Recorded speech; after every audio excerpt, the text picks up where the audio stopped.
tomorrow Parliament session, Honorable Congress President LOP Rajya Sabha will brief it. No,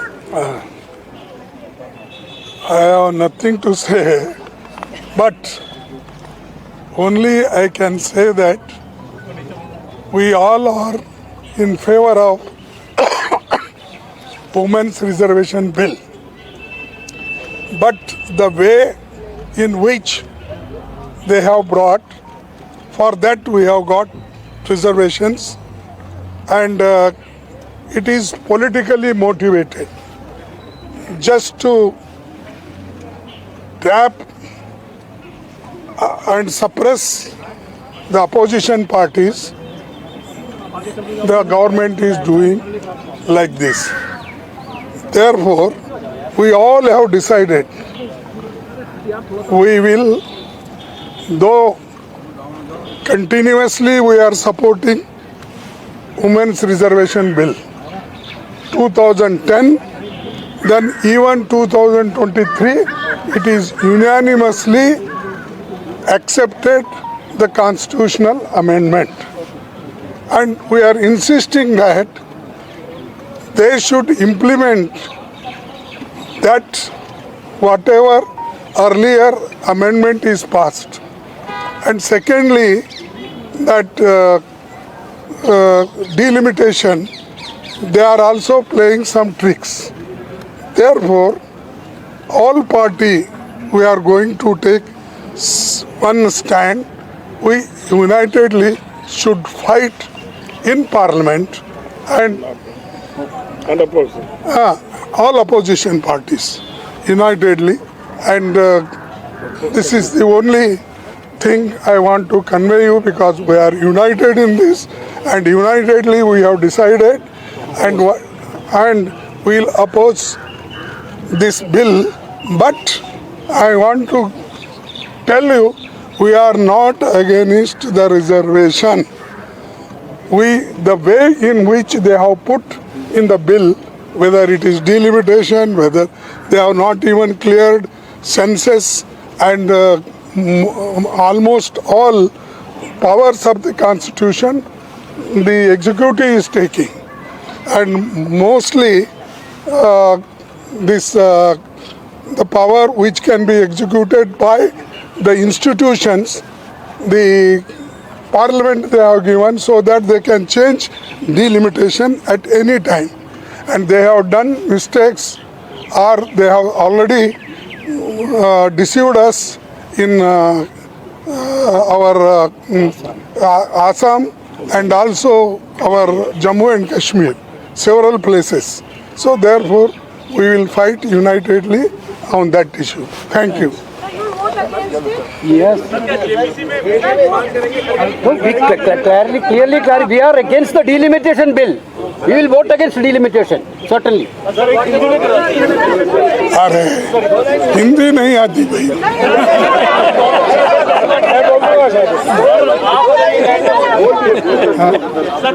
नहीं देखिए, हाँ इधर बोलिए। ये जयराम जी उसको सविस्तार से बोलेंगे और ठीक भी बोलेंगे, और आपके हिंदी में बोलेंगे। हाँ हिंदी में बोलेंगे, और बहुत बढ़िया हिंदी उनकी है, आप सुन लीजिए और आपका अपना अपना तर्क लीजिए, फिर उसको मिस इंटरप्रेट मत कीजिए।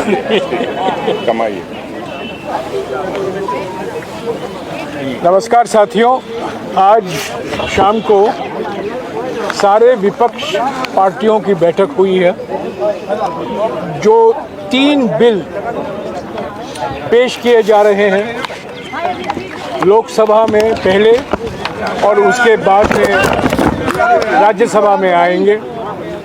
एक संविधान संशोधन विधेयक है और 2 बिल स्टैट्यूटरी बिल हैं। कुल मिलाकर 3 बिल पर चर्चा हुई। पहली बात जो सर्वसम्मति से साफ हुआ कि जो 2023 में अनुच्छेद 334 ए आर्टिकल 334A सितंबर 2023 को हमारे संविधान में शामिल किया गया था, सर्वसम्मति से 1/3 आरक्षण महिलाओं के लिए। हम चाहते हैं उस प्रावधान को तुरंत लागू किया जाए। हमारी मांग 2023 में यही थी, परंतु सरकार ने हमारी मांग नहीं मानी और 2 शर्तें लगा दी आर्टिकल 334A में कि एक नया सेंसस होगा, उसके बाद परिसीमन होगा और उसके बाद आरक्षण लागू होगा। पर हमने मांग की थी कि ये 2024 के लोकसभा चुनाव से ही लागू होना चाहिए। हमारी मांग का नज़रअंदाज किया गया और कहा गया कि आगे देखा जाएगा कब से लागू होगा। अभी अचानक सरकार ने तय किया है, पश्चिम बंगाल और तमिलनाडु के चुनाव प्रचार चल रहा है, बीजेपी की जीत निश्चित होने वाली है, दोनों राज्यों में जीत होने वाली है दोनों राज्यों में, डीएमके अलायंस और तमिलनाडु में, और बीजेपी की भारी हार होने वाली है पश्चिम बंगाल में। इस चुनाव प्रचार के बीच ये 3 बिल लाया जाता है और बड़े गलत तरीके से महिला आरक्षण और परिसीमन के बीच में एक जोड़ा जाता है और एक ही संविधान संशोधन बिल है जिसमें परिसीमन का प्रावधान है और महिला आरक्षण का प्रावधान। ये परिसीमन बड़ा खतरनाक है, जो बार बार सरकार की ओर से कहा जा रहा है। गृह मंत्री ने कहा है, अनेक मंत्रियों ने कहा है कि लोकसभा 50% ज़्यादा बढ़ाया जाएगा और उसके साथ साथ समानुपातिक तरीके से सभी राज्यों के सीटें बढ़ाई जाएंगी लोकसभा में। वो कहीं इस विधेयक में शामिल नहीं है, सिर्फ लोकसभा का जिक्र किया गया है। जो हर एक राज्य का स्ट्रेंथ होता है, जो अनुपात है, वो इस बिल के आधार पर घटेगा। कई राज्यों का प्रपोर्शन घटेगा, दक्षिण भारत, उत्तर पश्चिमी भारत, पूर्वी भारत, छोटे छोटे राज्यों का रेशो घटेगा, प्रपोर्शन घटेगा।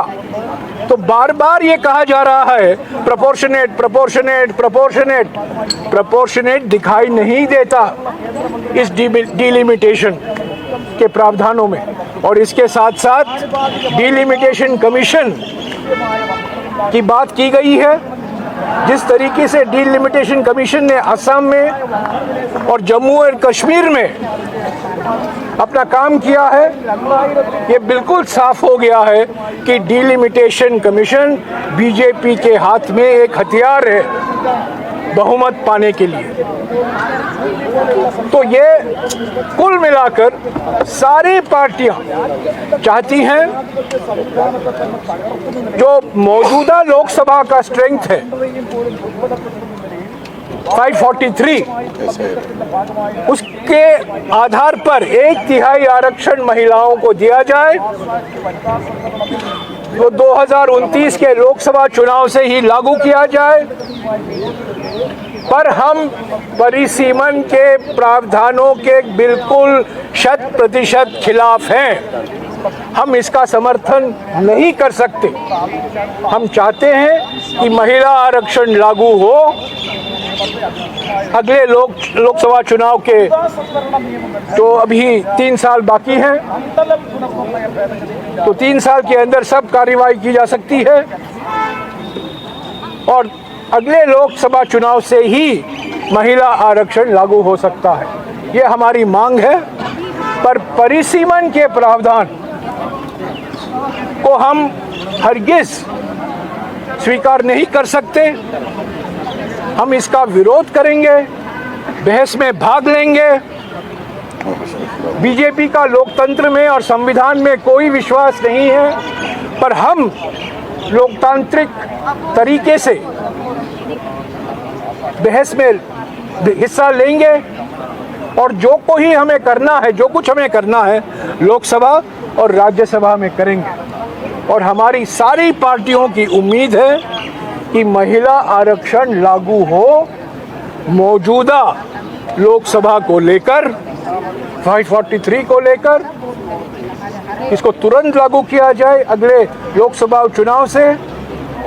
पर यह परिसीमन किसी भी हालत पर विपक्ष पार्टियां स्वीकार नहीं कर सकती। इसका हम पूरा 100% विरोध करते हैं और किसी हालत पर हम इसको मंजूरी नहीं दे सकते। तो ये रहा कुल मिलाकर आज दोपहर को जो बातचीत हुई है। सारे विपक्ष पार्टी मौजूद थे। कुछ नेता जूम पर आए। Samajwadi, TMC, DMK, JMM, RJD, national conference, वामपंथी party, Shiv Sena, UBT, NCP, Sharad Pawar, सभी पार्टी मौजूद थे।